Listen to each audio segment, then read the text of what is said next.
Hi everyone, you're very welcome to The Wild Side. My name is Donald Murphy. If you're new here to the channel, you're very welcome. If you've been here before, welcome back. Today I'm going to speak about a topic that I truly love, and that is constrictors. So, constrictors is the name given to the family of snakes that grow very large, are covered in muscle, swallow prey whole like all other snakes, only their prey is generally much bigger than normal. So constrictors are the family that include pythons, boas, corn snakes, king snakes, rat snakes, milk snakes, several other as well. So most of them are generally large-bodied snakes, but some aren't, like the colubrids are rather slender as well. So there's a lot of differences between all of the different families. Their main thing that it connects all of them at the same time is they take their prey down through a method called constriction. Now, constriction is a method where the snake will strike, wrap its coils around its prey, and flex all of its muscles at once to create a squeezing, crushing motion. And this means that the prey then, every time the prey tries to breathe out, the snake tightens its grip so air can't come back in, and it takes the prey down through suffocation. So this whole process is called constriction. So with the likes of pythons and boas, they generally get quite a large size. They can take down quite large prey. So anacondas, green anacondas are the heaviest snake in the world. Females get absolutely gigantic. They're able to take down prey such as capybara. And the longest snake in the world is a reticulated python. They are able to take down huge prey as well, like small antelope, that kind of thing. They're able to take down very large prey. So with constrictors, their teeth are curved backwards like hooks. So they're curved back like this. That means when they strike and the teeth go in, every time the animal tries to pull away or to struggle, the teeth sink in deeper and the animal gets a better hold. So the reason for this is that in the wild, sometimes it takes quite a long time for them to find prey. It can be quite a long period between them actually catching their prey. And for that reason, they have to make sure that when they get a hold of the prey is going nowhere. So once they strike and sink the backwards facing teeth in, that's when they throw their powerful coils around their prey and begin the constriction.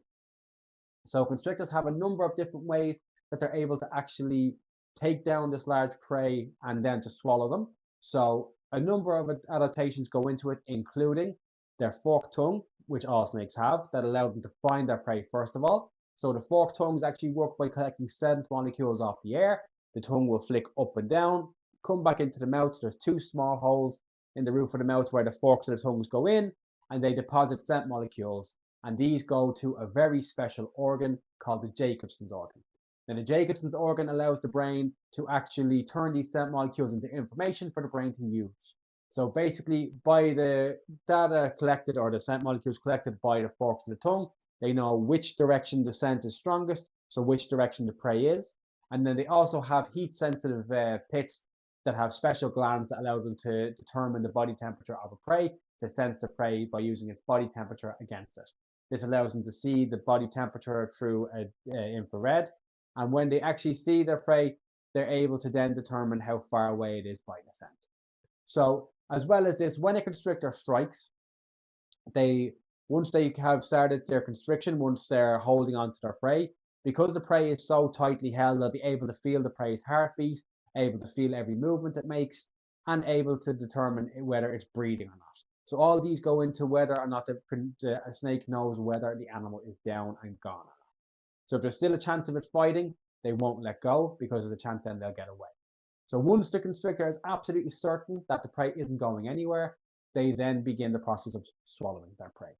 So constrictors are different to other snakes in several ways. The first is that their skull is very specially adapted to this. So their lower jaw is actually in two pieces. So it's not connected by bone in the middle. It's actually connected by a really elastic ligament. So the lower jaw then is attached to the top of the skull by a very special thing called a quadrate bone and quadrate joints. So these allow huge flexibility in how the jaw moves and how the jaw opens as well. So our jaws, of course, are very stiff. We don't have much flexibility in them. We can open them and close them to a certain degree. That's it. So constrictors can open their jaws way wider than we can downwards because it's much more elastic, thanks to the quadrate bone. But also because it's not connected in the middle and it's an elasticated ligament in the middle, they're actually able to use these quadrate bones and joints to move the jaw outwards as well, and then back in. So this allows them to swallow huge prey because they can open their mouth so wide. So as well as this, there is a very elasticated layer of skin between their scales. So snake scales are actually hard and made of a substance called keratin. It's the same substance that makes your hair, your fingernails, rhino horn, very versatile substance.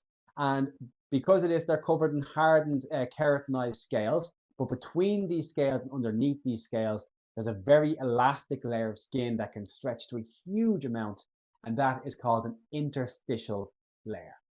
So this interstitial skin is able to stretch to huge amounts, allowing the snake's body to actually stretch and open up to allow this large prey to come in. And because the lower jaw is in two parts and is actually has independent movement, they almost walk the prey. What that means is one layer will move forward and then drag back to move the other.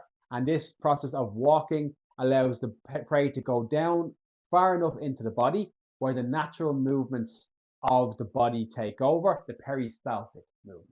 And this will then move the prey all the way down to the stomach.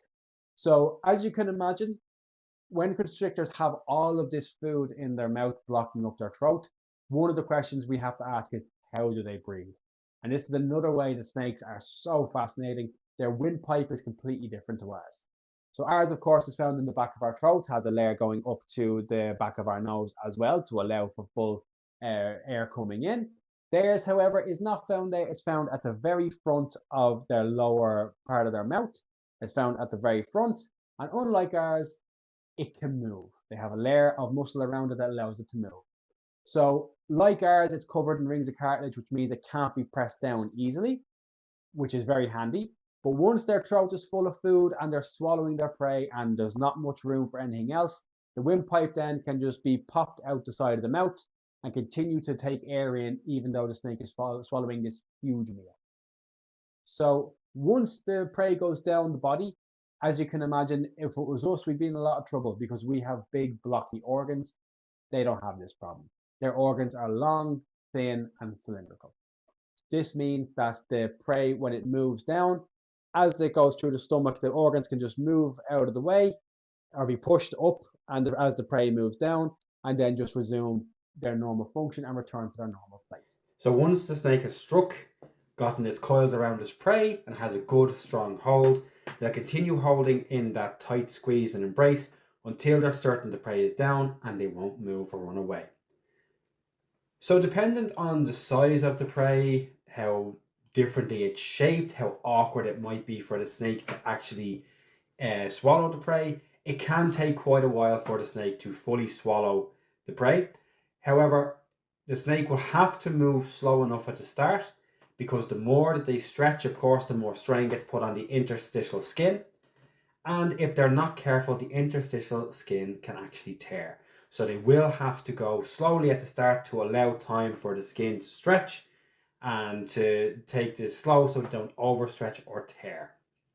Once they get a good hold and a good position of the animal's head, they generally will swallow head first. This means that claws, talons, anything like that will face downwards and offer less of a chance to scratch the inside of the snake or cause any damage on the way down. So once they have a good hold of the head and a good position to start at, they'll begin to swallow. Now, depending on the size of the prey, as I said, it could take a while for them to swallow. So as they're swallowing the prey, they will move their head back and forth. They will use their coil to hold on to the prey and reposition it to make sure that they have a good hold and that the prey is not going to move as they're moving, which means they can't get any purchase. So once they have a good start and they've started swallowing, generally the toughest part for them to get past is either the thickest part of the prey, which in the case of like some rabbits might be the middle, or in other animals that have shoulder joints, it could actually be getting past the shoulder joints. So in this case with the rabbit, once the snake has gotten the head down and has gone past the front legs, generally the rest of it is just a matter of getting enough of a walk that they get the mouth around enough of it that they can push it down. So once they get enough purchase and go to swallow, that's it. And then once the movement of the actual muscles in the body takes over, the prey gets brought down just by the animal moving their flexing their muscles in order to push the prey down further.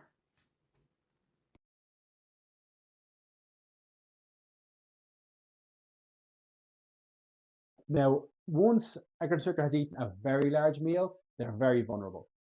So they will generally go and hide and stay well out of the way of anything around them just to make sure they don't get bothered and they don't get harmed. This is very important because in the wild, once a big constrictor has swallowed a huge meal, like if an anaconda swallows a big capybara, if an African rock python takes in a small springbok, that kind of thing, they are hugely vulnerable. They have this huge lump in them now of food. They find it much harder to move. They find it much harder to go anywhere that they can hide. So they'll immediately try to get away from any potential danger because well, now that they're a lot slower as well, they can't find it hard to defend themselves. So large prey like this will take a long time for them to digest, upwards of a couple of weeks, depending on the size of the food that they take in. And in some cases, they could be their food for the whole year. So while they're digesting, they'll take in as much basking as they can to get their body temperature as high as they can to increase their digestion and to make sure that their digestive system is working full tilt. So their stomach acid is so powerful and so efficient, it will break down mostly anything. In fact, when African rock pythons eat springboks, most of the time the only thing left is the tips of the horns or the tips of the hooves because they're so thick, the stomach acid sometimes can't break them down. But other than that, nothing is left. They're very efficient at what they do. So with constrictors, because they're covered in these layers of muscle, they're generally heavier bodied snakes. Some, like the colubrids, as I said, are quite slender, but generally with the constrictors, they're very heavy bodied. So I'm going to give you an example of a big constrictor, now a mid-sized constrictor, my boa kingo. Now kingo is the largest snake that I have, and even at that, in terms of what constrictors can get to, she's not even that big. But she'd be the largest constrictor that I have, and so she's the best example of what I can give you of how heavy bodied these things can get. So this is Kingo. She's my largest constrictor that I have. She is a common boa constrictor. She is nearly 20 years old, and I've had her for that whole time. So she is the best example I can give of a big constrictor. So you can see just how heavy bodied and thick she is. You can see how muscular she is. You can see how powerful she looks. So she is able to take down prey, and because of the special adaptations constrictors have, they can swallow prey 2 times, sometimes more, the size of their head. So you can imagine she can take quite big prey, such as rabbits already, small rabbits already. So some species, of course, like reticulated pythons, green anacondas, and Burmese pythons, rock pythons, they get much, much larger, much, much heavier, and much, much stronger. So as you can imagine, when you're keeping them in private settings, you need to make sure that you're good and strong in order to handle them, but you also need to make sure you have a couple of people to help handle, especially when they're large and powerful, just for safety's sake. So that's Kingo. She is my biggest girl anyway, and she is a good example of a medium-sized constrictor. So with large constrictors, once they've had their large meal and they're able to hunt again, once they've passed the waist and they're able to hunt again, they are actually generally very proactive in how they hunt and feed. So you have some that are quite aquatic, like the African rock python. They'll actually stay at the water's edge, almost like a crocodile. And when the animal comes to drink, they'll grab, constrict, and take down their prey. You have some like the royal pythons that will wait along a scent trail and just strike when the rodent comes along. And you have others like corn snakes or king snakes that will actively go out, look for food, and hunt that way. So they have a wide range of adaptations, a wide range of personalities, just a wide range of everything. So constrictors are, in my personal world, some of my favorites. I absolutely love them. They are incredible. I love venomous as well, but with constrictors, I just love the differences, the adaptations. I absolutely love how they have evolved to become the top hunters in their areas that they live in, and that they're able to hunt a wide variety of prey. They are just fantastic. So I really hope that you have enjoyed this video. Very short explanation, very simple explanation of constrictors. Again, it's a topic you go on about for hours. But I really hope you enjoyed it, guys. And if you could like, follow, subscribe, share, whatever. You can follow me on Facebook. You can follow me on Instagram, TikTok, here on YouTube where the video is being published. I'll put them into the video. you can follow, you can like, you can share, you can subscribe, and help to grow the channel if you can. It would be so appreciated if you did. I'm trying to get this channel to grow. I love talking about these topics. I love being able to talk about these topics and talk to people about it. So I'd love to share the channel and talk to more people if at all possible. So thank you very much for joining me on yet another walk on the wild side. I'll see you soon. Have a great